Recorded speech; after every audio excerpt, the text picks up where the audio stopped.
Oh, how's everybody doing this evening? Episode 9. I am so excited. We have an incredible guest for you tonight. You're going to want to stick around, that's for sure. This is our last show before Christmas. My band and I, we have to go play music for 2 nights in the beautiful Boomtown Casino in Biloxi, Mississippi on the Gulf Coast. And now that's going to be a fun show. If you happen to be in beautiful Biloxi, Mississippi on the 22nd and 23rd, come to Boomtown Casino, come up to the stage and say hi to me. I'd love to see you, that's for sure. I'm being festive for Christmas, my favorite time of year. Well, I'm festive all year long, who am I kidding? But I have the hat. So, Merry Christmas and Happy Holidays to all my viewers and all my supporters out there that have been watching this show. We really appreciate you a tremendous amount, that's for sure. And please look, a little quick housekeeping. We keep the QR code up all show long.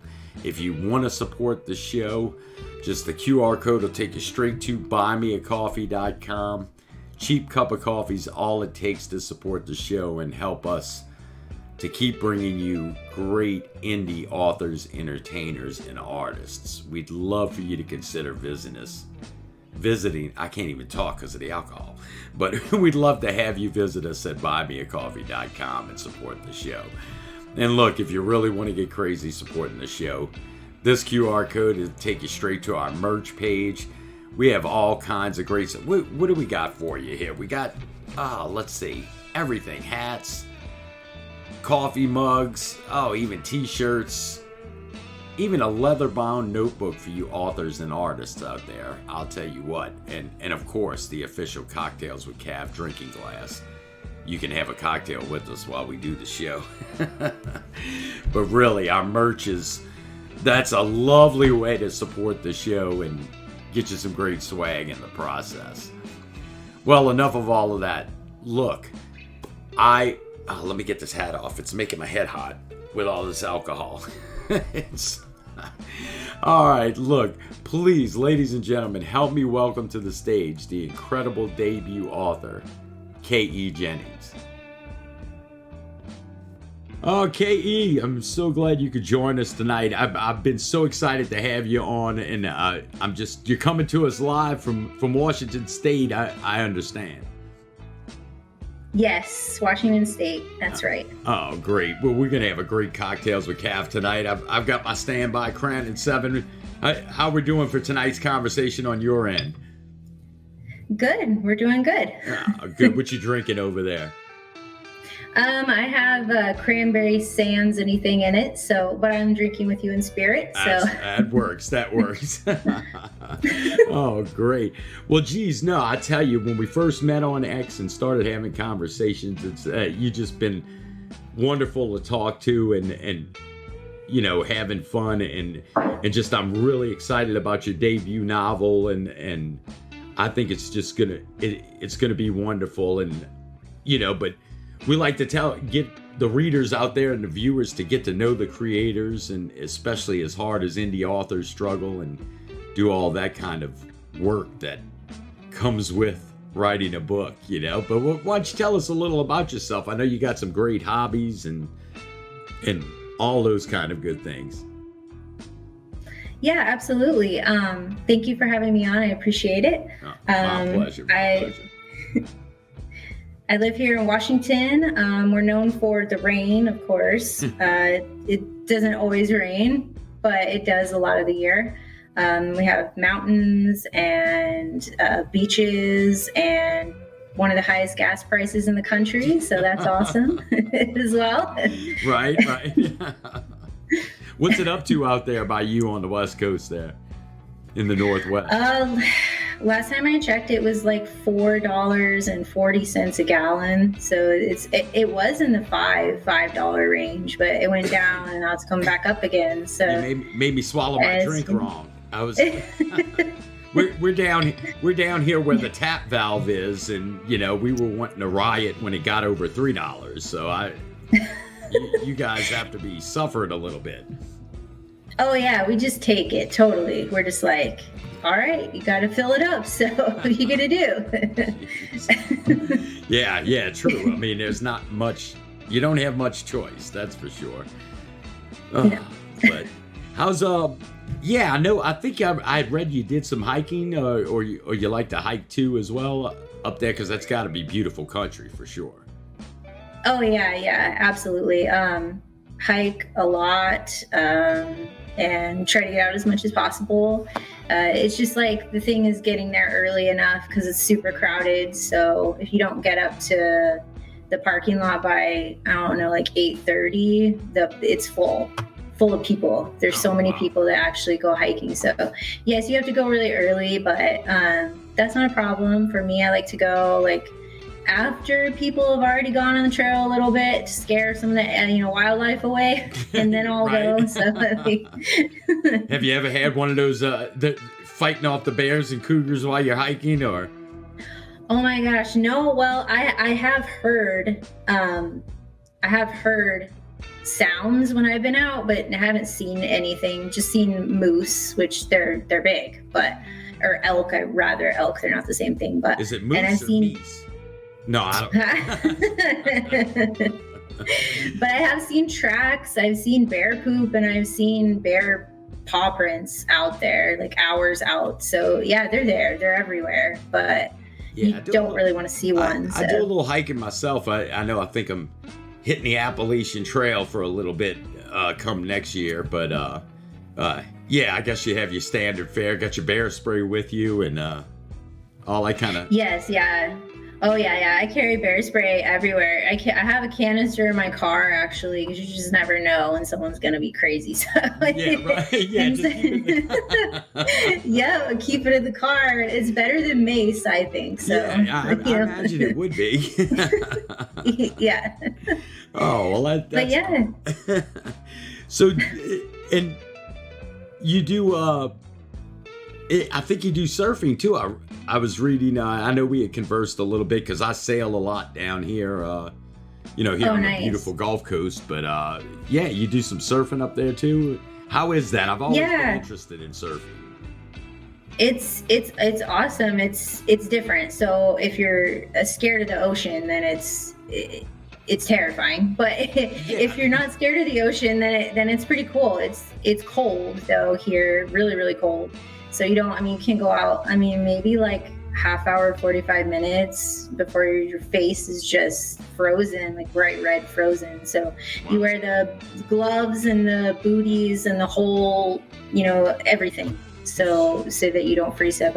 And that's actually my first surfboard behind me that I bought. So I display it because I don't use that one anymore. But yeah, I pulled you up. I have to see it up close. But yeah. Yeah. So do you ever get sharks or any? How come everything you like to do for a hobby you need spray or no? Right. I don't know. It's just I guess like. If you don't do outdoor stuff, then you just be sitting inside all the time. At least here, so it's just something I did. Plus, it's like relaxing if you can get away from people. It's really relaxing. So, definitely. Surfing's not so much relaxing up here for me personally because I fall off a lot, and it's kind of scary because the type of sharks we have are great whites, so you definitely don't want to think about that when you're in the water. That's scary. Definitely. We've also, I know, I've seen the movie, so I think that's what got everybody in when I was a kid. Jaws, Yeah. I decided to do something that you could stay on the boat, And I made sure there you go. I do. I made sure to get a bigger boat, like Quint said. Yeah, bigger boat. I do fish though, but I fish from the shore. I don't fish from a boat. So, and that's fun to do. Yeah. It's definitely, getting to nature it gives you time to think as well, I'm sure, But and I have to tell everybody in the audience that, I love having my fellow veterans on as well, and KE is a proud veteran of the U.S. Army like myself, and you had some really great service, and thank you for your service. I'll raise a glass to you and give you some cheers, But, to you too. Thank you. Yeah, that's it. But why don't you tell us about your service? I know you had quite a long little stint, didn't you? Yeah, so I was in for 8 years and moved from here to Kansas, good old Fort Riley, Kansas, where they have tornadoes. And actually my first experience with one as an adult. So we were in the field and we were putting tents up, like the old school tents with the poles and everything that you have to put up.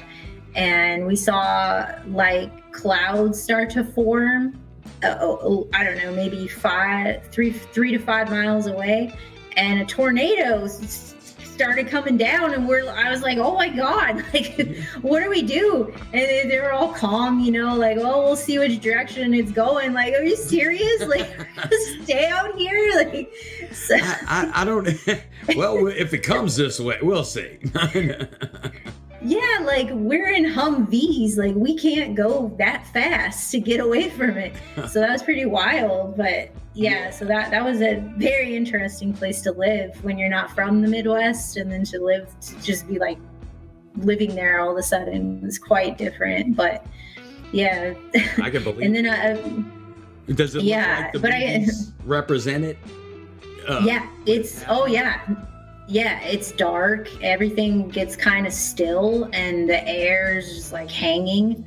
And, well, at least it was that time. It wasn't raining. They can form in rain too, but yeah, it was wild. And then there was many more after that, but not ever while I was out, like standing in the open field where there's nothing and there's nowhere to go. That was the first time I experienced that. Yeah, tornadoes scare me. I mean, we have hurricanes, obviously, a lot, but we at least you have some warning, tornadoes. And we've never really been a place with tornadoes, but for some reason the last 2 years we've had one, and they were both about 1.5 miles from my house, but oh my gosh, it was so odd. My son-in-law's mother's house, the way the tornadoes came, they jumped over the Mississippi River basically and into where I live, which is right abutted to almost the French Quarter, maybe a few miles. Mm-hmm. And it jumped the Mississippi River into our parish, what everyone else calls counties. But yeah, it basically hit her house twice, 2 years in a row. Oh my gosh. It jumped over because she lives right on the river, and we've never really had a lot of tornadoes, but it's just like that. And to stand on my front porch and watch them go across I get your fear, Oh my gosh. Yeah. It's quite, So that happened a bunch of times while I was there. And then I also got to come where you are. I got to go to JRTC in Louisiana. Oh, really? Where'd you come? At Fort Polk. We went there before, like, you do 30-day rotation before you deploy. You can either go there or go to NTC at Fort Irwin in California. And I also went to Fort Irwin too, but Fort Polk was, it's not called Polk anymore. Is it? No, I think they changed. It's Johnson. It's Fort Johnson. Yeah, they changed. That's the name. Fort Polk was a big Johnson before they changed their name, I think. It was. And I also went there for 2 weeks once to go to an NCO school, which didn't make any sense. They bused us from Fort Riley like for 18 hours all the way down to Fort Polk, and then while I was there, that was the first time too that I ever did land nav where they gave us a PowerPoint show about all the snakes and spiders that will kill you. Right. And we're like, what? And then they're like, okay, we're going to let you bring your cell phone and you program our number into it. So if you get bit by pretty much anything, you call us. And we're like, what? It was like wild. You get the PowerPoint with the gators and the... Yes, yeah, the black snakes and all these different types. And because it was like a swampy area that was off post is where they dropped us at. And we had to go alone and find all our points by ourselves. I'm like, with all of this stuff and swampy, oh my God. Yeah. So that was it. It's definitely a special environment. That's the whole southern end of the states. We have our moment, but great fishing. We have the greatest fishing in the world. I'll give it that.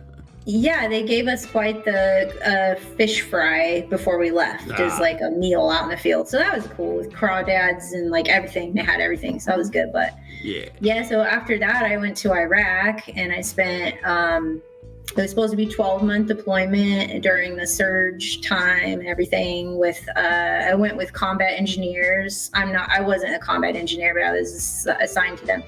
And my boss and I traveled everywhere because we had to go visit everybody. So we traveled everywhere and then we went on route clearance missions with them about 2 to 3 times every week. And then our deployment got extended to 15 months. So we were there forever and we flew and got shot at and IEDs went off on our vehicles. Oh, sure. The route clearance missions were... you were in the thick of it, the most of it. Oh, yeah. So they were horrible, right? Oh, yeah. You're going 10 miles an hour, maybe. And you're just staring at the side of the road, looking for something to blow up on you. So that's or you find it before it blows up, if you were lucky. So it was like a 10 to 12 hours just sitting in a vehicle with a bunch of guys and I was the only female, so it was just like it was quite interesting.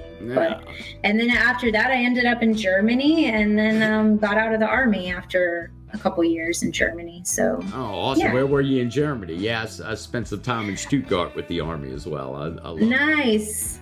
Yeah, Germany was amazing. I was in Bamberg. It's closed now, but I was there before it closed. So and Bamberg was the only city that didn't get bombed in the war. So it was all old architecture, like everything old. And it actually, there's a cathedral there that says that they have one of the nails from Jesus's cross. I don't know if that's true. Right. The relic. They have it there. It's there, and it's like down these stairs, and then they have it like roped off, and it's like supposed to be is like, where did this come from? But so it's pretty cool. Yeah, it was fascinating to be in Europe. I mean, I like Germany because it was 2 hours from everywhere. It was you got to see a lot. So. But so you get out the army. What got you into writing? I mean, as you come home, and what made you decide to write? Well, I didn't start writing till 2021, so just a couple years ago. I wanted to do it because my memory is absolutely shot. I have a horrible memory now since my deployment. I had a head injury while I was there twice, and it causes just issues with memory. So after reading about what I could do, it was like writing, journaling, they said writing, but so I started writing and I started writing a book and I realized that I really liked it. So I was going to keep doing it. And then it turned into a full-length book. I wrote a couple different ones, but this particular one that I finally decided I'm going to try to get something published and do something with it. That book was my funnest one to write. That I really liked a lot, enjoyed it. So right. Well, I'll tell you, it's really, as a debut author, I think you did phenomenally, getting picked up by Provoco in London, and yes, yeah, that is great, and I know we all the only ones left is. You got a thriller. Why don't you tell us a little? I know you can't say much because when's it due out? It comes out in towards the end of March, so pretty soon, a couple months. Yeah, I'm excited about it. It's it's a psychological thriller. So I started out knowing like what the beginning and the ending would be, but not really the middle. I kind of write like that and just let it form. I'll have some idea of what the middle is going to be, but it sort of just writes itself. So, and it's about a young mom who wakes up and finds herself, her and her son, they're all alone. There's nobody else in the world. Everyone's just gone. And then it goes from there of what is happening, without saying like too much about it, because I know I can't. I want to, but I know. Well, I know there's a little media release is the publisher, the indie publisher, is helping you gear up for the release, and that kind of apocalyptic event is intriguing to me anyway. Because I know the characters are. Something has to. What drove you to kind of create that scenario when you hit? Because like you say, every author's technique is different, but you had the beginning and the end. You know, what drove you to that apocalyptic scenario for the book? You froze on my end. Oh, I don't know. Oh, I'm sorry. Yeah. Okay. Yeah, I just sorry. I was like, oh no, should I say something? I was like, should I say something? Oh, okay. Yeah. Sorry about that. Okay. Oh no, I just put you up. I was ignoring me. But yeah. Oh, okay. What drove you to that apocalyptic kind of scenario for your book? I just, as I was like working through different genres with different other, I've written action, some other things, but thriller to me, I don't know if it's because life experience or whatever, but it just came like really, really naturally. I really liked it, and it flowed so much faster for me. It was a lot faster for me to write. And I think that I am better at it, that I excel at that genre the best. So right. that's kind of, like where I'm seeing myself at is in the thriller genre, you could say. A little bit scary, a little bit psychological. And I also really like thriller movies. I don't know if all writers like to reference other authors or reference other things, but that's kind of what I like is thriller movies. I don't know if you've seen, everybody knows The Sixth Sense and the movie The Village. Do you ever see that one by M. Night Shyamalan, where you think that this girl's in some crazy village, but she's really just in a nature preserve at the end of the movie? It's like that kind of stuff, just like, it's just like, wow, that's crazy. I really like that. So I wanted to craft a story that was sort of similar like that, where you just don't know what's going on. And you don't want to stop reading it. So. Oh, well, that's great. Yeah. So fast paced for sure is the way it's described. And I know from the media kit, she ends up finally discovering another person, for help in this situation, on social media, the way that the story is described. And what made you decide to go that route? Was that just contemporary, or, given the fact that I find it fascinating that a lot of the times people feel like social media is more isolating. So I found it ironic, and actually intriguing that might be her way out, from isolationism. Oh, yeah. Reaching someone, Yeah, absolutely. That kind of came about as I was writing it. It was like, okay, there's got to be a little twist to every story. And social media, to me, if I woke up and I didn't see any neighbors, or everybody was gone, I'd probably look online and see what is happening. And then she notices that there's no news, nobody's updating anything anywhere. It's just kind of everything stopped at a certain point in time, and there's just nothing else coming online after that. So I thought that was more realistic to, I guess, today's time, of what somebody would end up doing. So X saves her in the book. Yeah, right. Yes. Yes, we're going to go with that. Well, either that or gives her the doom, that's the confirmation that she's doomed. Yeah.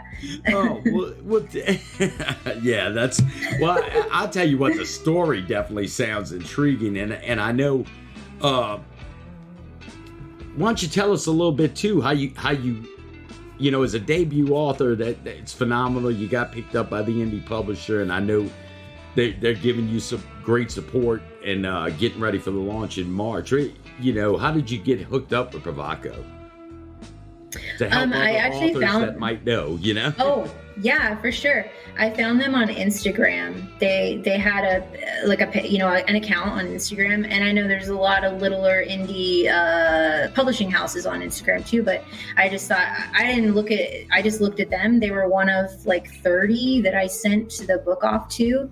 And I thought, okay, I'll just give it a shot. And I thought it was cool that they're in London, because everything I applied for is pretty much US based. So, okay, they're probably not gonna, say anything to me just like the other ones, but hey, you'll never know if you don't try. So I did, and they were the first ones that wrote me back, wanted me to send the rest of the manuscript to them. I did, and then I heard back with an offer, and I just about had a heart attack. I didn't think that was real. So I even wrote back as like, okay, like this is unbelievable, like, yeah, send it to it. Like, we like it. We love this book. It's great. So I can't say enough good things about Pravako. They're great. They work with you, and you have control over your story, which I've heard is not always the case with different publishers. So definitely not always the case, for sure. Yeah. Yeah, so they let you retain your story, which is great, and have a great deal. And I'm excited to I'm working on a second book for them as well for later in the future. So I'm very excited. Can we get a scoop on Cocktails and Cav? What's the book about? The new work in progress? It is another thriller, so it's a completely different story, completely different plot, everything. But it's another one, just this with the same process that I used to write with. So yeah, we definitely got to promise to come back on the show when you're getting ready for that one as well. Oh yeah, I'd love to. Oh, that's awesome. And well, I tell you what, KE, I am so happy, like I said, when you agreed to come on the show. I'm real excited for your novel debut, and hope you come back on the show when it does launch it and tell us all about how that's going for you, because that's, it's exciting, and it sounds like a great story, Thank you so much. Yes, I'm very, very excited about it, and hopefully people will give it a look if you like it. Yeah, absolutely. Well, ladies and gentlemen, really, again, Kay, thank you so much for coming on. I've enjoyed my cocktails with you, and your cranberry. Thank you. On your end. You're like my grandmother. Let me see that cup. You probably snuck something in there. I don't know. But ladies and gentlemen, please follow KE on X, KE Jennings 3137. It's right there on the screen for you. Give her a follow as we all anticipate the release of her debut novel. If you want to check out her publisher, the whole show up above us, I don't think you can see it, KE, so I'm not just pointing to point. Yeah. but just above us, ladies and gentlemen, if you want to visit that QR code, it'll take you straight to Pravako's website, where you can explore not only KE and keep up to date. I assume they have a newsletter? Yes, they do, and I'll have a website or a web page soon. So right, as they finish setting up all the marketing stuff. That's awesome, and so please reach out to me, and we'll definitely share away on X all your information when we can. But please, ladies and gentlemen, go check out Pravako and try to sign up maybe and keep up with her release date, because I know I'm excited about it. And And of course, please, by all means, everybody just keep in mind, the only ones left by the great K.E. Jennings, veteran, author, and just an overall wonderful person. And K.E., really, I know I've said it twice already, but I'll say it one more time. I really appreciate you taking the time to come on with us. Thank you. I appreciate it, George. Okay, well, we'll talk soon. Make sure you keep up with us now. All right. Thank you. Cheers. Cheers.